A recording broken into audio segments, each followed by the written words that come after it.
presentation. Okay. Hi, everyone. Welcome to Ask Us Anything. This is a panel with leading CMBDOs. If you don't know what that stands for, that's Chief Marketing and Business Development Officer, but it's fluid, right? Some of us are CMOs, some of us are Chief Business Development Officers. Some of us, like Kevin, are just, we rule the universe kind of thing. So it just varies according to like what your firm has the title. Some of us are directors of marketing, etc.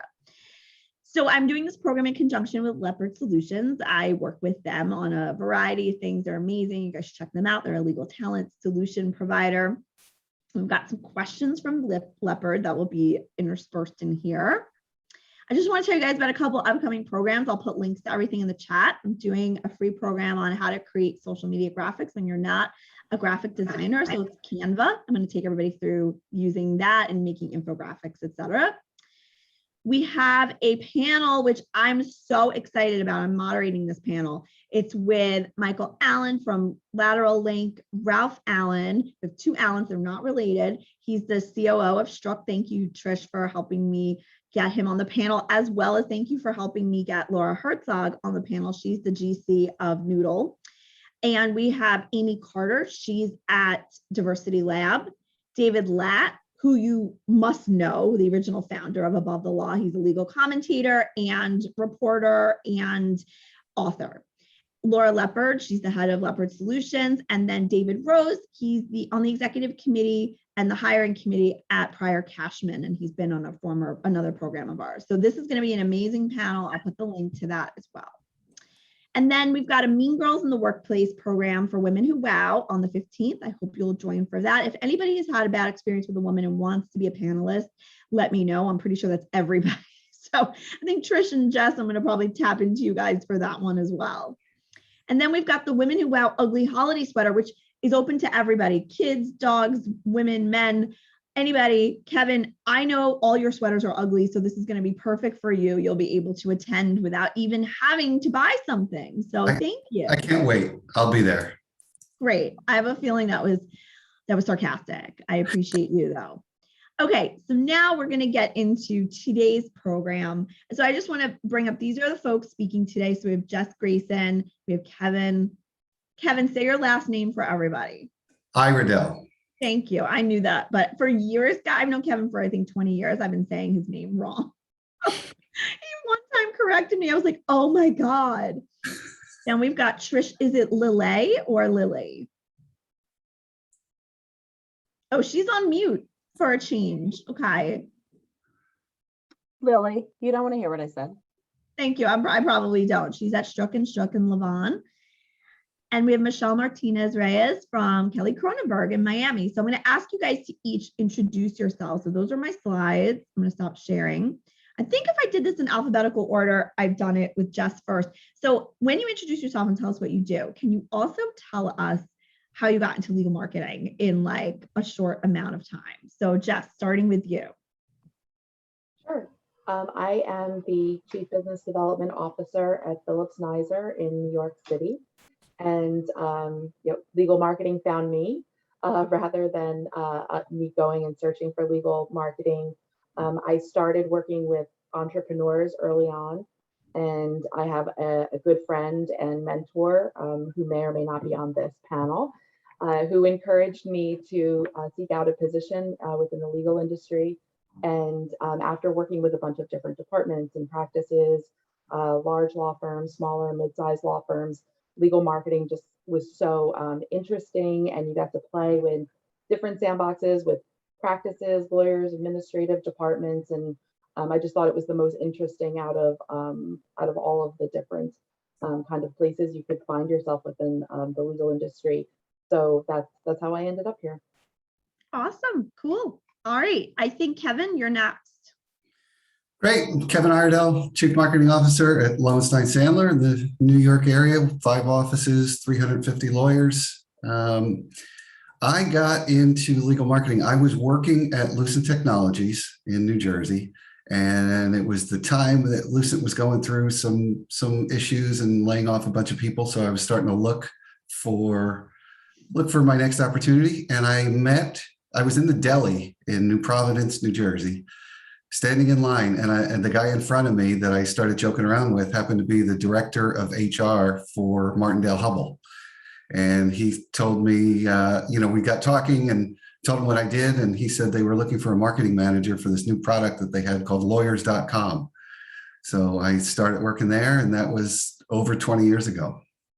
Wow. That's crazy. You never know, right? I mean, you could be That's online right. somewhere. And I have a client who got his biggest client from telling someone what he did. He's a real estate partner, telling him what he did on the line of a bar mitzvah, waiting for the buffet. So you never know. So Kevin has an interesting career also, having been on the sales side and them pivoting in-house. And I want to ask you about that when we start really digging into the Diane Sawyer Oprah part of this that I will be conducting. So thanks, Kev. Okay, so Trish, tell us about you and how you got into this. Diane Sawyer. I'm not from Appalachia, but I am Trish Lilly, and I'm originally from the Massachusetts area, Boston. And I fell into legal marketing, kind of came in sideways. I was a journalism major.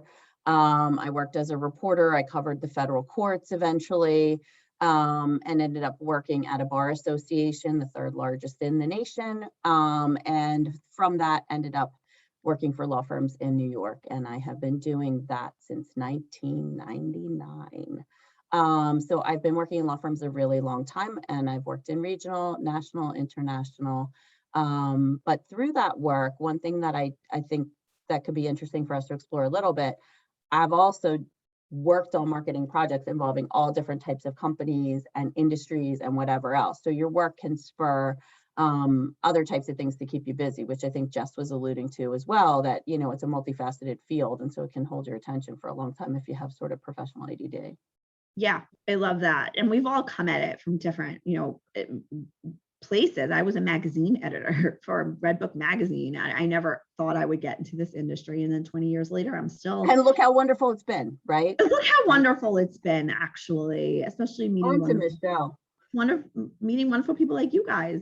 So Michelle, tell us about you and how you got into legal marketing. Hi, everybody. So I was born and raised here in Miami, and back in 1995, when I graduated high school and I started college, I had every intention to become an attorney. So I was an astute poli-sci major and started working and went into an organization called Money Laundering Alert, which at the time was sort of the authority on bank secrecy acts and all sorts of federal regulations for banks. And they said, hey, do you want to try your hand at marketing? I was like, what's that? And I said, okay, I'll try anything. And that led me to my next role at American Lawyer Media. Completely unstrategic, completely by mistake and by chance. And then I got a call one day from Greenberg Trarg for my first in-house position. And they said, hey, we heard you know something about lawyers and that you figured out a little bit about marketing. I said, I don't know anything, but I'll try it. And so kind of that was the beginning of the end for me. So it's been about a little over 25 years now. It's a wild ride. I don't think you ever stop learning and stop making mistakes, because there's no one size fits all. Yeah, I agree. And all of us seem like a little happenstance in terms of getting in this industry. I was saying before we started recording, it's not like anybody really grows up and says, I want to be a legal marketer, or they even know that this sort of profession exists. And it's great. I got into this, I was a magazine editor. I was making no money at all. At night, I had a part-time job as a receptionist for a private equity fund that I worked for in college. And their main lawyers was this big firm, Paul Weiss. I thought maybe I wanted to be a lawyer. They offered me a job as a writer editor and running their alumni program. And I honestly took the job because of the money, and I loved it. And I met my mentor there, Wendy Bernero, who then took me to 4 different law firms with her and has been an instrumental force in my career. So you never know, right? So, okay, so let's dive into it. We have a lot of questions. If you guys didn't submit a question in advance, but you want to, just do it in the Q&A and I'll be checking that, okay? So number one, let's talk about what should we be focusing on for 2022? Like, what's top of mind? You guys are planning your budgets right now. You're thinking ahead. What are you focused on for next year? We're going to talk about 2021 in a little bit, but I want to just do something that's a little more forward thinking. So let me start with Kevin. Kevin, what are you focused on right now in terms of planning for 2022? And what do you think we should be thinking about with regard to 2022? I think just from a top line, we should be thinking about getting back in person, whether that's sponsorships, traveling to conferences, or just meeting with individual clients on a one-to-one basis in person. We have to, I mean, it's budget season, so we're planning for 2022, and we're planning that we're going to be back 100% as much as we were back in 2019 in person. So travel budgets, sponsorship budgets, T&E budgets, I think that's what's going to make a difference this year. Kevin, do you think that because, there's a lot of lawyers, particularly associates right now, we know it's like the hottest job market in 20 years right now. And there's like a big, firms can't get enough associates right now. In-house companies are trying to get those people as well. A lot of them have said we want flexibility with the where we work, when we work, how we work. Do you think that, and firms that say, come back to the, so I guess two things, and this is for everybody. One of the things I think is that associates, and not just associates, all of us are at a disadvantage not being around our colleagues, making those conversations in person, learning from each other. Isolation with working from home can be hard, but it's also great to have that flexibility. Do you think there's a happy medium between wanting to get back to quote unquote normal, getting everyone back in the office, but also maintaining the keeping tantamount and being able to provide the flexibility and the remote working options for those people who don't necessarily want to be in the office? So Kevin, can you answer that? And then can I get that to all of you guys as well? Because I think it's very important to understand that we've changed so much as an industry, forced change, but if we don't continue to innovate, we will maybe be behind the times. So what do you think? I think there's a couple general themes. One is, I don't think, in my experience, partners have never been tied to their offices. They have always had flexibility to work from wherever they needed to work, whether it was a client's office or whether it was home or whether it was, coming in at odd hours and staying overnight, wherever they needed to get the work done, they got the work done. So I don't think that coming back to the office means a whole lot for those partners. And I think for associates, what we learned was that flexibility is super important. We had to be flexible over the past 20 months, and we've opened up new markets in terms of labor that might not have to be in the office as much or might not have to be in the office at all. And so, yeah, I think what we learned was flexibility, and that's going to be a continuing theme. Okay. Great. So let me pose the question to anybody who wants to answer it next in terms of combining that with what's in store for 2022 for you guys, top of mind. So Trish, what about you? I agree with Kevin. I think we need to be poised to, or we should already be back in person on a lot of things. And I think we're seeing that, right? We're seeing dinners and lunches and events, and everybody's dipping their toes and sometimes even all the way up to the ankle in the deep end, right, to test the waters of in-person interactions, and everyone's comfort level will be different and whatever else. But you need to be ready to do that, and your clients need to know that you will do whatever it is they need you to do. I think too, when you work in a particular industry and you're servicing a particular industry, you want to demonstrate your commitment is aligned with your client's commitment. So for instance, Strzok is a commercial real estate firm, a big player in that space. So obviously everyone in the real estate vertical is concerned about how does the pandemic play out ultimately for CRE and all of that stuff. So our lawyers have very much been coming into the office for quite some time and working with their clients on what this new landscape looks like. So I don't want to get too much in the weeds for that, but I think, every industry will have its own approach to these things. I do agree with Kevin regarding the attorneys and where they've worked and all of that sort of thing. Associate, I think what we saw with the pandemic, it was a catalyst for changes that were already on the way. Law is very cautious, we're precedent driven, all of that. Frankly, I think that the New York market in some respects is always a little bit late to the party about what other firms have been doing. Philadelphia firms and firms across the country have put admin or professional staff or non-lawyer staff, whatever you want to call it, in other locations, less expensive real estate, all of that. They've been doing that for decades, right? So this is not new. I also find it all vaguely perplexing that people are like, well, we have to be in the office, we need FaceTime, because, you know, my first law firm had offices in Kazakhstan and Moscow and London and LA, and I was in New York. So, and sadly, no one was sending me to those locations. So I had to learn to relationship build remotely before we had Zoom or before we had WebEx or whatever tools we had, largely by email and all of that. So I think this has honed those skills for certain individuals. Some folks are not so great with that. Maybe the EQ is low. I don't know what it is. So yes, in person is great. And particularly for us as marketers, I think that's when we get fueled up and we maybe come up with creative ideas we wouldn't otherwise come up with. And it's much easier in some respects to do that. But I do think in some ways, remote work has been really beneficial for certain types of personalities, maybe introverts who don't speak up in a meeting with a bunch of folks like all of us, right?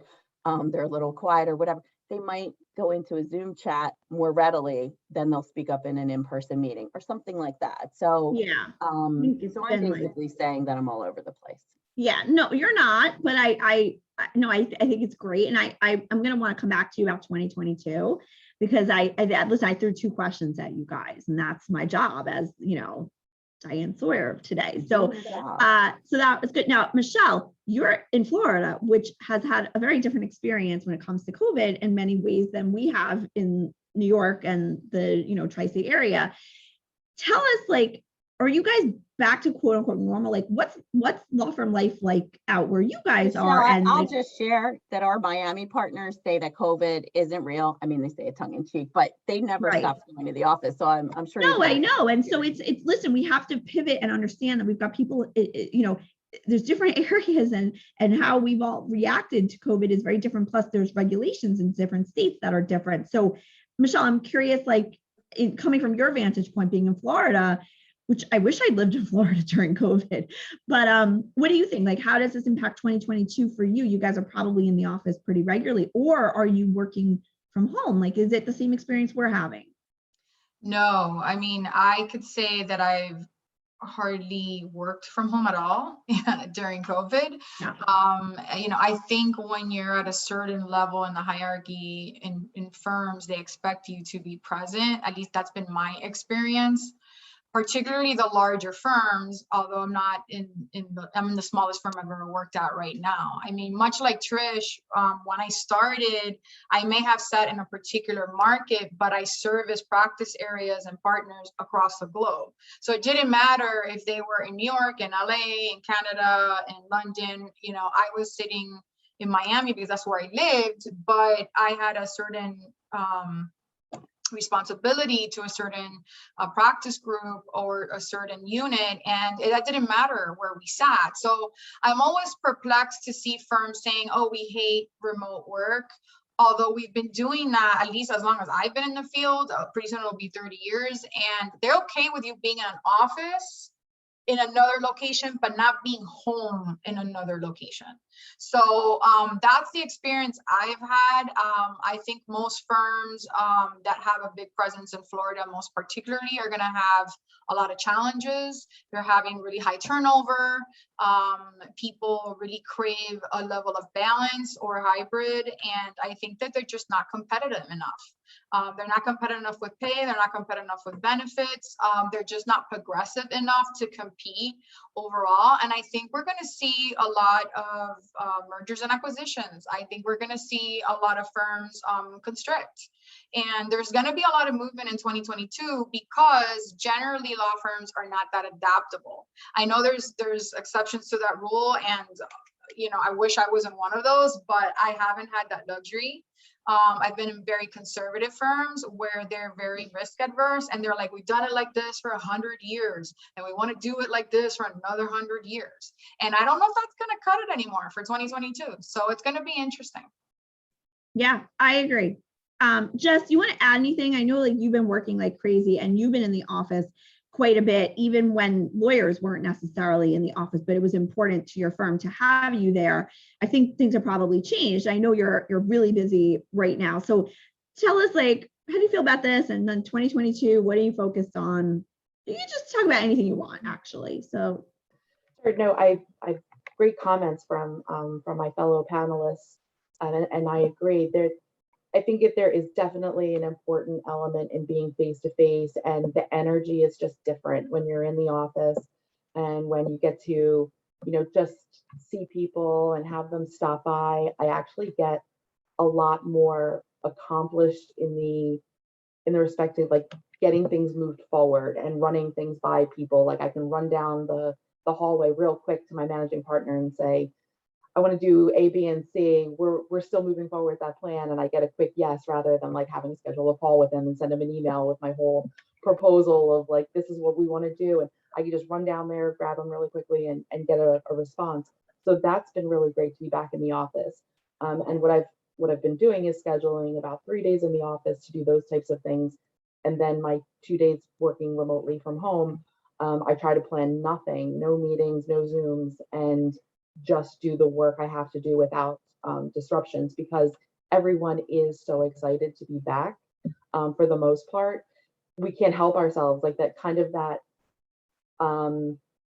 decorum or that we used to have, where we would say, can I stop by at 3 o'clock? Can I, do you have a minute? Now it's just kind of a party atmosphere almost, where we're just busting into everyone's office. And so I think, like, as we get back into like having a little bit more of a normal standard of scheduling meetings and things like that, it may calm down. But people are excited to be back. We made it a party. We had balloons, we had an outdoor happy hour. There was anxiety coming back because we're in New York City, and the shutdown was very quick and abrupt.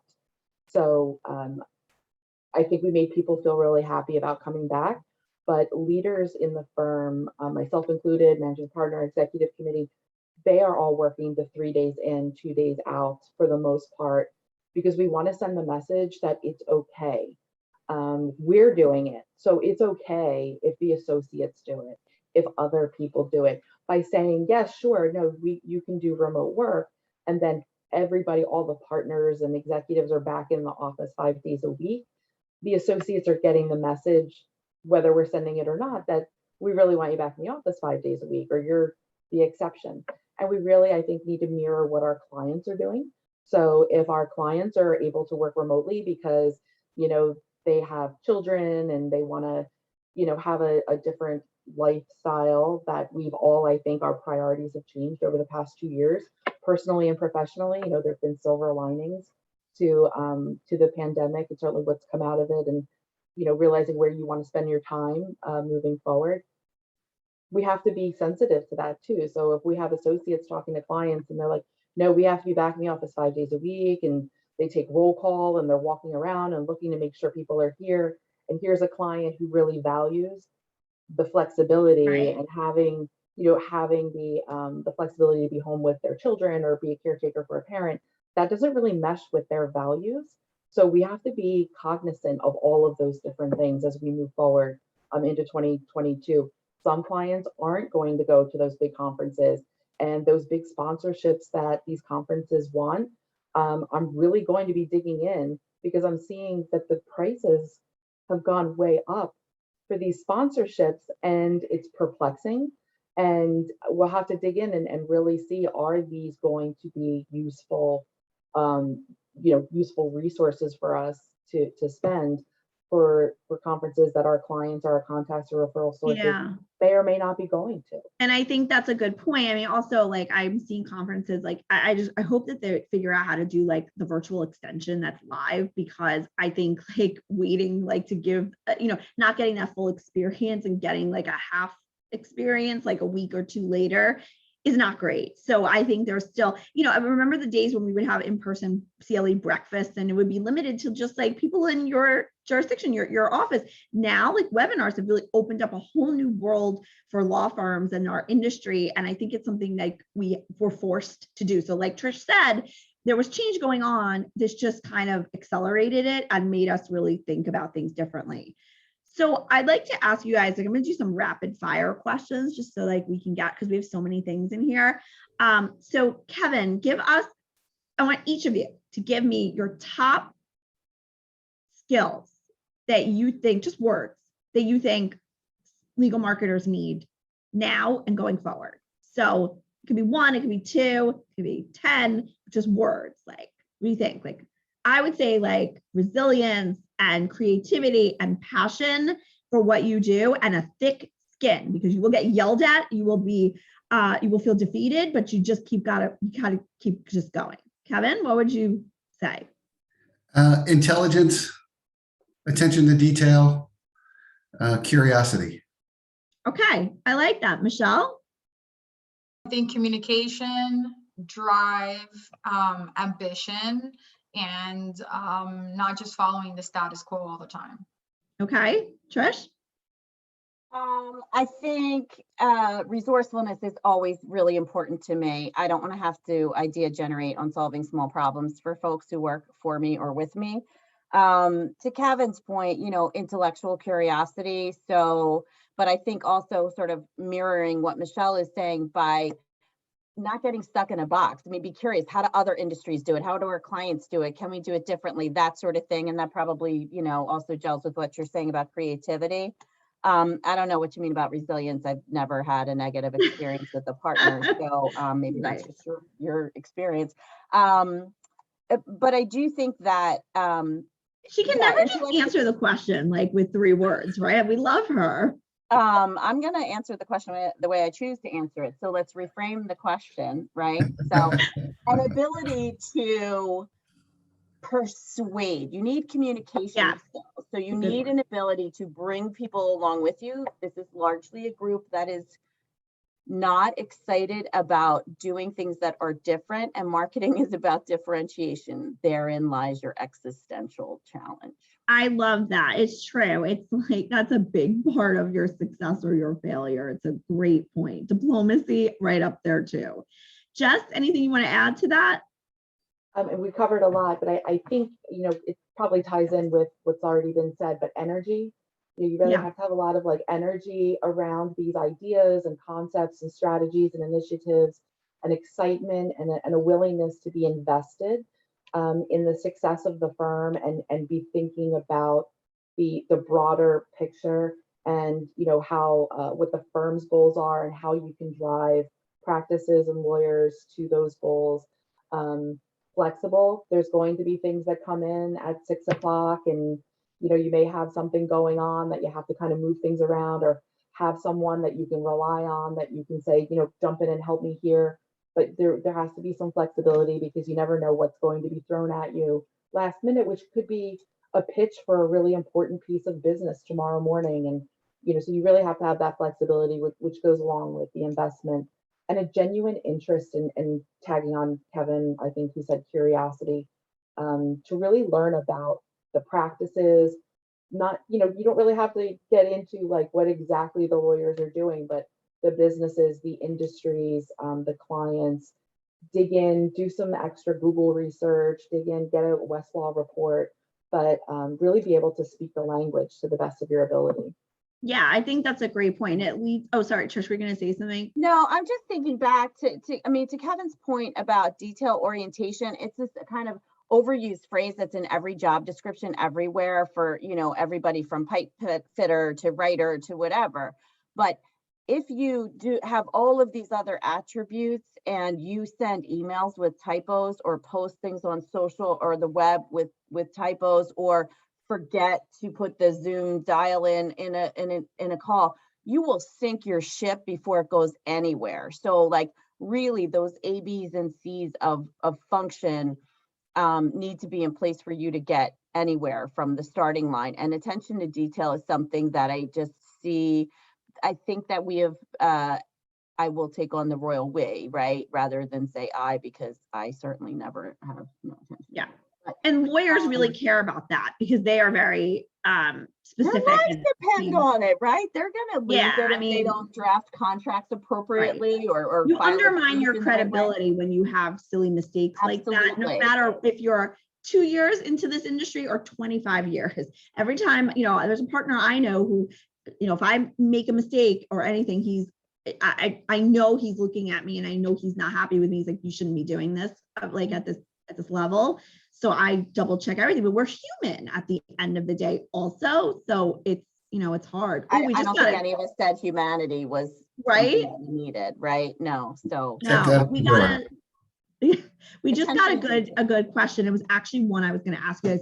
So, how do you ensure, okay, so at the end of the day, we're all revenue generators, no matter if we're doing a chamber submission, which I don't like to do, or we're doing PR, or we're doing comms, or we're doing client interviews, obviously that makes sense for this, or business development pitches. We're revenue generators. Every single thing we do needs to be, a LinkedIn post. Every post I post has a business development angle to it, even if it doesn't seem like it does.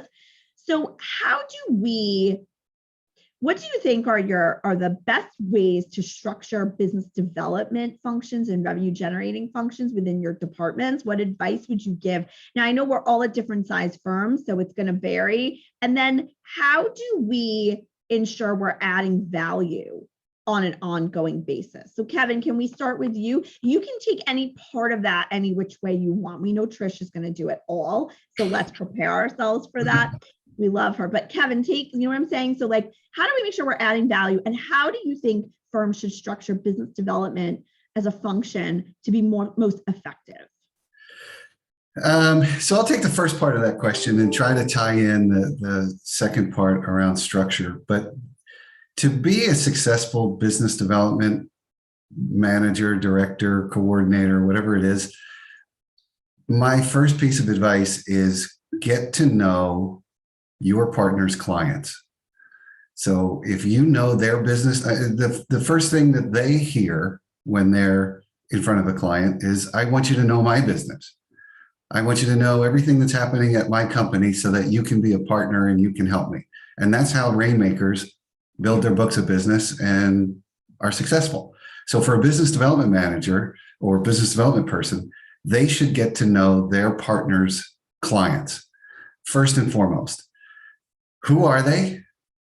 Who are the contacts? What do they do on LinkedIn? What conferences do they go to? What magazines and newspapers do they read? Where are they quoted in the press? There is so much information at our fingertips from LinkedIn and Google alerts and SEC filings that you can know a ton of information about your partner's business before you even pick up the phone to talk to your partner or sit down and have your weekly meeting.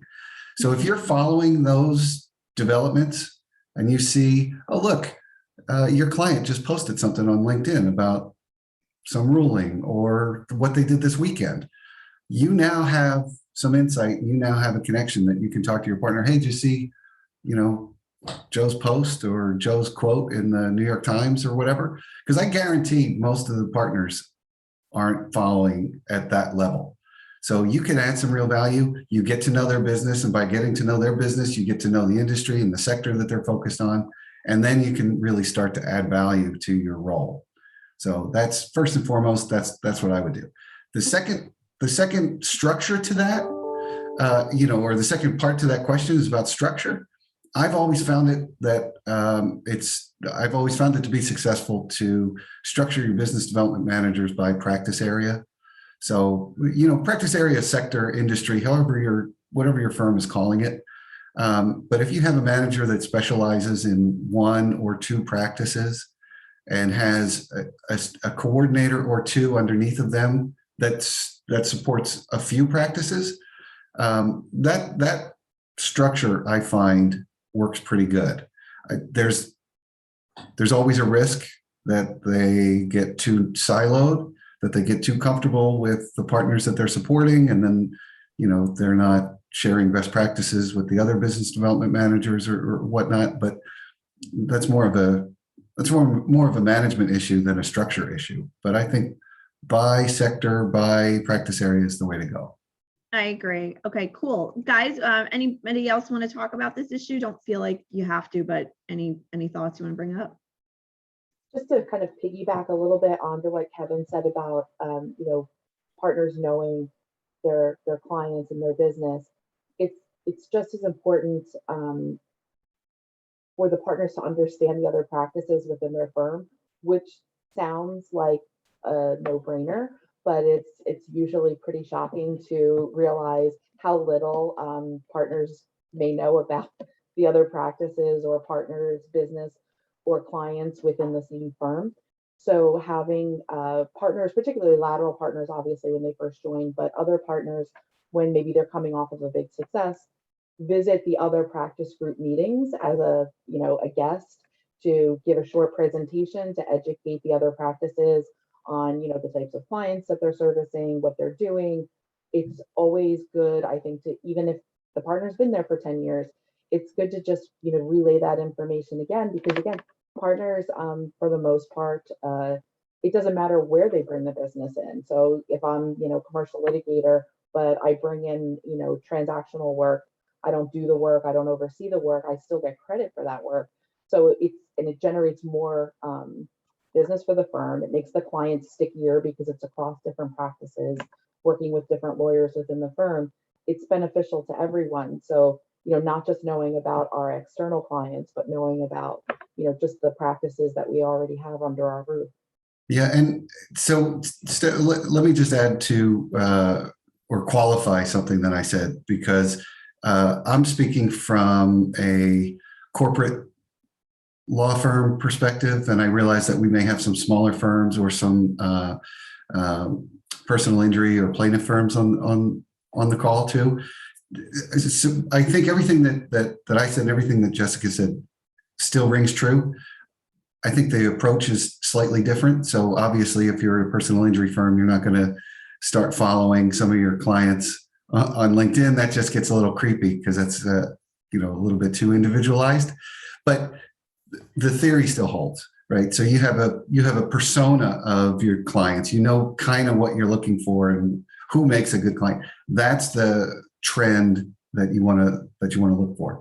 So even though my example was more specific to the larger firms, I think it's still good advice. Yeah, I definitely agree. Michelle and Trish, you want to add anything on this with regard to business development and revenue generation, and sort of any advice you have for us? And I'm getting there's some people on here who obviously work at smaller firms, and so there've been a number of questions about like how do we, and Jess actually is a solo marketer, so just and I've been a solo marketer at a 80 lawyer firm, so all these things, I know like you're being pulled in a lot of different directions, and maybe that's a whole other webinar, is like how to deal with how to manage a lot with few resources. I would tell you delegate, and outsource, and pick your priorities.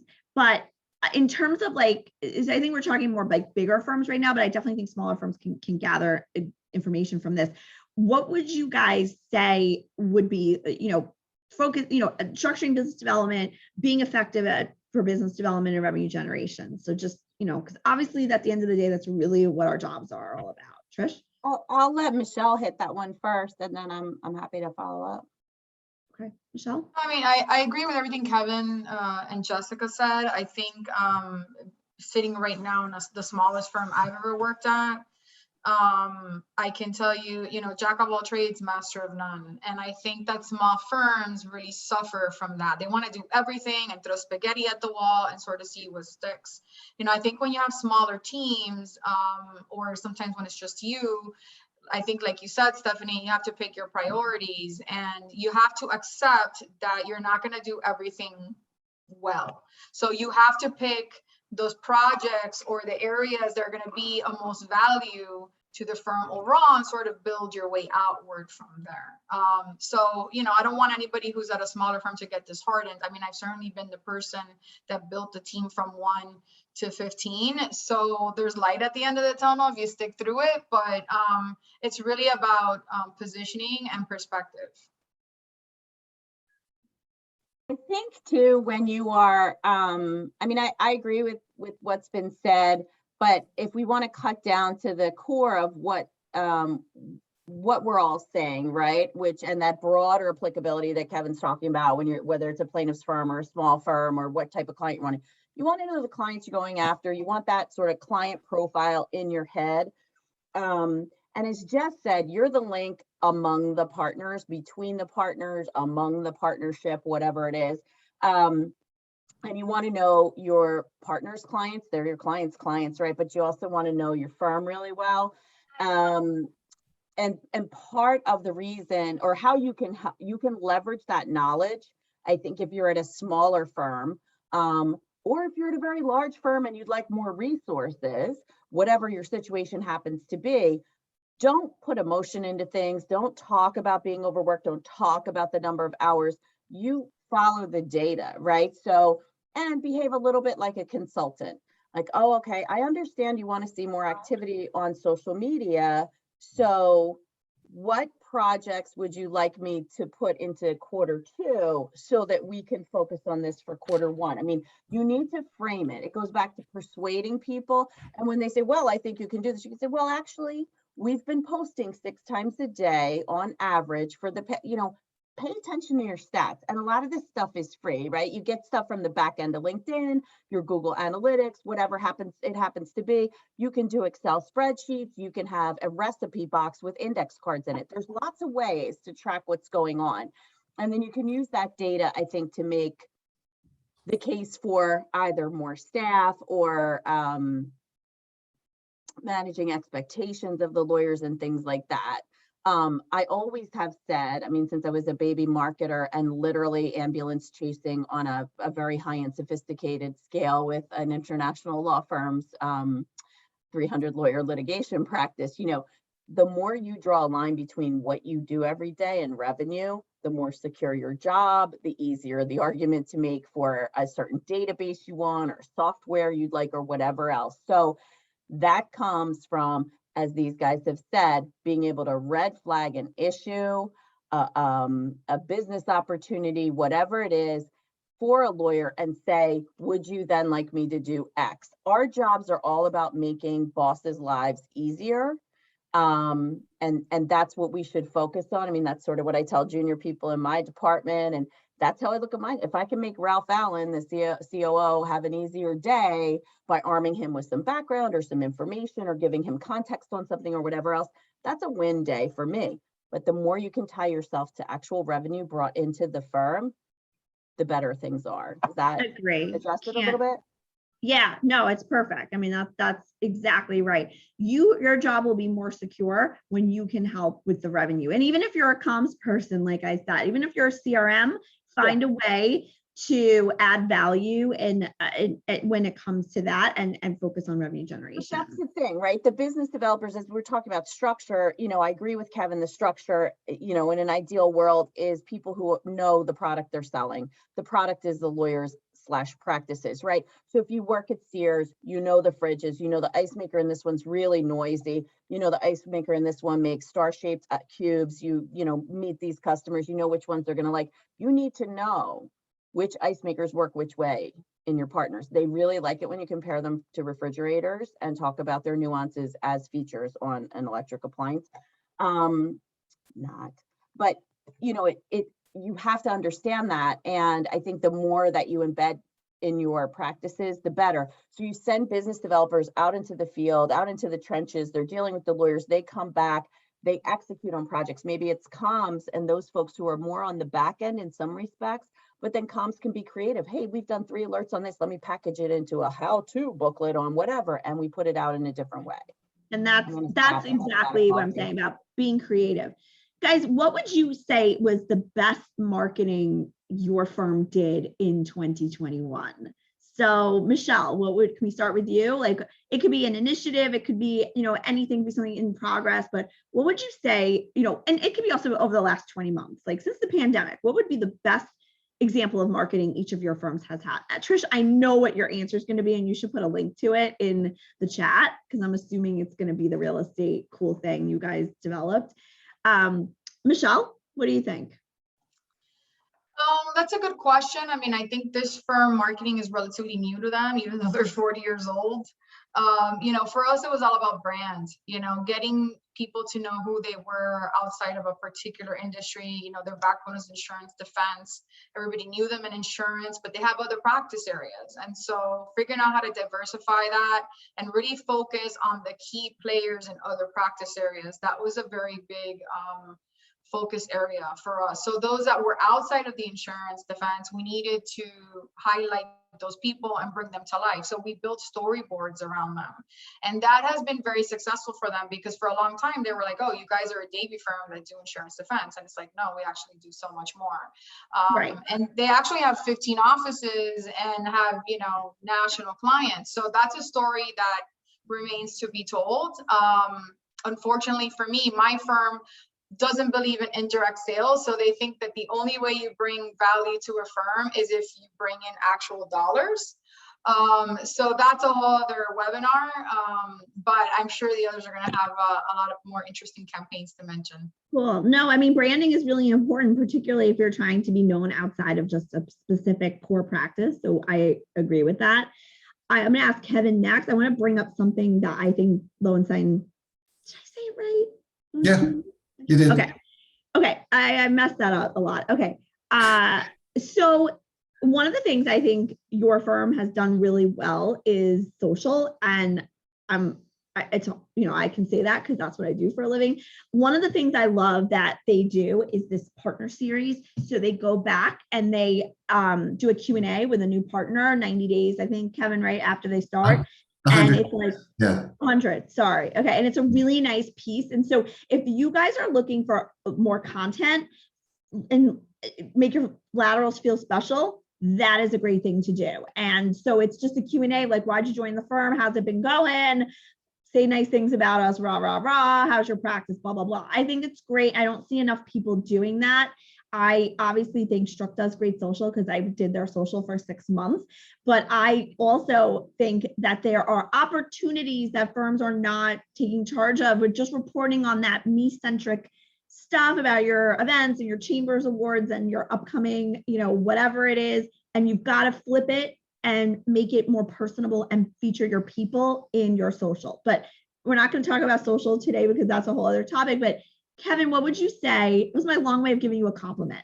What would you say would be the thing you think you guys did the best at in 2021 during the pandemic in terms of marketing, business development? So there are several. So I won't go through the individual projects, but we had some big content pieces that were very successful. We did some podcasts and some videos that were very successful. The Yeah, social keep media doing pieces. those, guys. Everybody wants podcasts and they want videos. Right. So keep doing But that. the thing that is the most successful piece of all of those tied together is before we launched those, we made predictions on the return that we were going to get from them and the results that they were going to provide. So we said, we're going to launch this video series, and this video series is going to drive 25% more traffic to your bio on the website. So more people that see your bio are more eyeballs, more people walking into your store. The more people that walk into your store, the greater the chance that they're going to pick up the phone and call you. So we're making that line from this creative thing that we're doing over here to direct revenue, because when your phone rings, that's money coming in the door, right? So we said that for the videos, we said it for the podcast, we said it for the search engine optimization efforts that we've been doing, the social media, the new graphics and the new programs and whatever. We lay out metrics, we say what we think we're going to get, and then that helps us decide, should we do this? Is the return worth it? Even before we start. And then when we get the results back, we can say this was an overwhelming success because we drove even more traffic than we had hoped for. And there's no subjective, I didn't like it, so I don't think it's successful. It's, you promised me 25% and you delivered 32%, and wow, this is amazing. And that's just tangible ROI. There's so much other ROI. Somebody could have seen the video and then said, oh, you know what? Jim Smith is a great M&A lawyer. I should call him. It's just top of mind awareness. You just reminded me of something that I think that is so important. I think, Michelle, you said something about, throwing spaghetti at the wall and seeing what sticks. that's what we do with so many marketing and business development efforts. And, I also find sometimes we don't feed back to the lawyers how things did. And it's hard for them to then gauge, is this worth my time, number one? And how did it do? So like every client alert, every article they write, their social post in which they're mentioned, give them the analytics, show them how it did, so that'll help them get motivated to do it more. And so not only that, you absolutely have to show them the results, because the results are irrefutable. This is data. This is what we promised we were going to deliver, and here it is. So whether you liked it or not, I said it was going to deliver this, and it did, and that means I win. Exactly. Okay, Trish, what do you think would be like the thing? I thought it was going to be the real estate like interactive tool you guys created, because that is something, and Trish, maybe you could put a link to it in the chat before the end of the program. It's something I've never seen before that a firm did, and that's really cool, but it could be something else. It could have been working with me, perhaps. Just kidding. Yeah, that's always. She's like, no, definitely not that. So I think it depends on what your end game is, right? So right now we're in a growth mode. We're recruiting. We're looking at, it's a tough employment market. You've got the talent webinar coming up. So some of what we want to do is just sort of that broad, to Michelle's point, you just want that broad brand promotion. What kind of place is your firm? What kind of place is Strzok? What do we believe? What are our values? What's it like to work here, even when you're not here, or if you are here, or whatever, right? So I will say that from my standpoint, one of the coolest things we did was we started to put a campaign out there in a lot of different places where we wanted to get the word out that the firm was embracing technology, that the firm was embracing the new normal. I hate that phrase, right? But the pandemic weirdness, I don't know, the peculiar pandemic, whatever you want to call it. So we did that in a lot of ways, and we won an award from Managing Partner Forum for, most creative reinvention. We were shortlisted, sorry. But as part of that, I had the co-chairs talk to a reporter at the American Lawyer, and in working on talking points with them, wrote one that said staff are people too, which in any other universe would be an obvious fact. However, in the universe in which we live, this was kind of earth-shattering, and props to the firm that they came back with this. People have to be in the office at some point 3 days a week, right? But at a lot of firms, it was like they were all doing that for lawyers, but the regular staff had to be in there 5 days a week, right? It was still that kind of two-tiered social system. And we wanted to smash that up. So the firm, a crew of senior leaders convinced the co-chairs this was a good way to go. The executive committee was behind it. And I was like, let's get some credit for it. So we put it out there, and, it kind of broke our LinkedIn, and sort of, I heard that it got a ton of hits from the back end of the AmLaw website and whatever else. So for me, that was really great because our followers jumped. We were seeing crazy traffic on it, things like that. Kevin had a similar post that was just personal. And, I'm sure incredibly genuine about how he likes spending time with people in the office.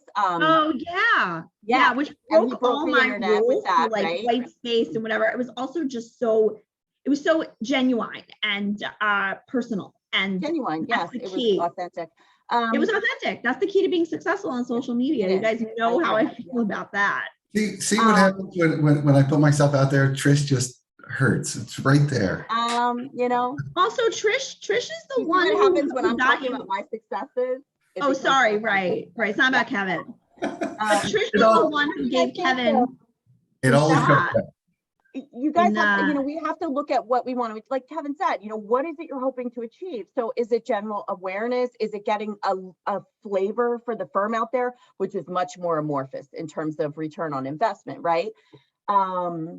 But so that for me was one. The real estate fast forward thing was really another one. The thing itself is pretty cool, but the coverage around it was very helpful for Yeah, and so what I was sometimes, trying guys, to do. it's not necessarily even the thing you're doing. It's like how it gets out to everybody. It's like the Smoke, perception. mirrors, my friends, right? You know, come on Yeah. in, let's hang out. So It's yeah, great. I think it just depends on that sort of thing. But we did start a women's book club, and this is what I want to say to you guys at smaller firms. This is like no brainer, easy. We Yeah. give you an audio or a or an e-reader, Kindle version, or an old school hard copy book. Authors couldn't go on tour anymore, so they'll come and chat for free if you buy some It's books. awesome. I mean, that is such an easy thing to do. It doesn't have to be something you just do during the summer. It can be something all year long. So I love the And idea we've of maintained it, continuing and you have the same very senior women in-house counsel taking part. It's So I'll shut up great. now. Just tell us really quickly what your top success or what thing you're, think was the coolest that you guys did. And then I have a couple of fun questions for you guys. And also the questions we didn't get to, I'm going to interview and send them to our panelists, and I'll be doing a follow-up piece that will get published in JD Supra with all of these answers. So stay tuned for that. I mean, in addition to the thought leadership that we put out and increased just client communications, which it was a little bit hard when we talked a little bit about social media, particularly in the beginning of the pandemic, about tooting our own horns and sharing that we were listed in chambers or super lawyers. Like, we had to really just pivot and change the way we promoted ourselves, and we've gotten back there, but I think we've made it more personal. Like you said, Stephanie, and what Kevin's doing with his firm. What I've been most proud of, to be perfectly honest, over the past 2 years has been the way it's been, like, really, I think, the one-on-one coaching that I've been able to provide to the partners who have, were just calling me and saying, I take people to lunch. I don't know what else to do. Like, I'm scared.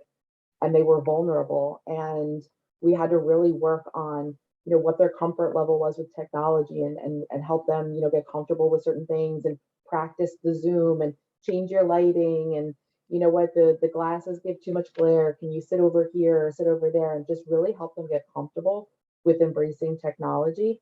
And then all of a sudden we're hosting, these different women's events, and we're hosting these wine tastings where we would get people together, like alumni who all work together at Paul Weiss as associates, but now they're, partners at our firm, and they get their whole Paul Weiss, alumni together on a Zoom call for a wine tasting, or different industries or different people who may have known each other in the past.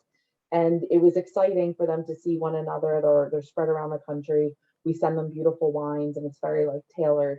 So it was interesting to see the change from the very beginning, where we were all panicking about how we were going to market and talk to our clients and spend time with them, to kind of coming full circle to just everyone being very familiar and comfortable, and getting creative with ways to bring people together in this new way. I love it. And I think it was so important. Like, I mean, I didn't really know that much about Zoom personally. So, like, to be able to pivot, particularly lawyers who, like, had to pivot, like, even, litigators were doing, like, depositions and all these and court conferences over virtual means. You guys remember that I'm not a cat thing that happened? Like, that just, underscores the whole, if you guys don't know it, Google it. I am not a cat lawyer, and you'll see what I'm talking about. So, guys, in my few last seconds, I want to ask you guys some other more fun questions. Tell us about your worst interview ever. Mine was, I was sitting on a chair at HBO interviewing for a content position, and my leg fell asleep, and I couldn't tell that it did. And I literally got up to shake their hand, and I fell down on the floor, and I was like inching along the ground. And needless to say, I didn't get the job. My friends asked me to reenact that all the time. I don't know why that happened, but it was crazy. So I don't know if you guys have a story like that, but could you share it if you do? Yeah, I'll go. So one of my first interviews out of college was with Enterprise Rent-A-Car, and I was in college. I didn't have a car, so I took the bus to the first interview, right, which was in, like, a little strip mall kind of thing on this busy street in Upper Darby, Pennsylvania. And I went in. The interview was fine, And then I walked out because I had to catch the bus.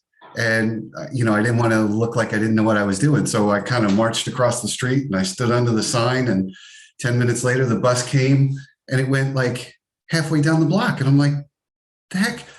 I was standing under the no parking sign, not the bus stop sign. And I totally missed it. And everybody inside saw what happened. So then I had to walk with my tail between my legs halfway up the block and wait for an hour for the next bus to come along. Oh no, it happens. Anyone Still else stuck. want to go? Tell us about yours. I have one where it was my first time going back to work. I stayed home for a few years when my girls were young, and my youngest one was in first grade. So I was going back to work and wanted to work for this company where they would be really flexible, work from home, you know, different hours. And when they called me for the interview, I had just had strep throat because my kids were in school, and that's what happens when little kids go back to school. And I just had such a high fever, and I wrote down the date and time of when the interview was going to be, and showed up promptly at Wednesday at 1 o'clock. And they were like, "You're not on the list. It's odd." And someone came out and they said, "Your interview was yesterday." And so I was a no-show for my actual interview, and I was just mortified. And I walked out with my tail between my legs and emailed them and said, "I apologize when you called. I was sick. I had a fever, and I must have written down the wrong day, but I apologize for taking up your time." And they said, "We'd really like to still meet you though." And so I did. I went back a couple of days later and I got the job. Oh, that's awesome. That's a nice lesson. silver lining. Yeah, I've done don't that give before. up. Follow up, you know? Yeah, I one time like didn't think that like I thought I didn't realize how big Central Park was, and I was like, oh, I could walk across the park. I was like in college, and you can't just walk across the park in like 2 minutes. And I was like, oh no, and I really wanted. It was at the Museum of Natural History. I didn't get it, but I learned my lesson about geography. Trish and Michelle, you have like worst job, worst interview kind of thing?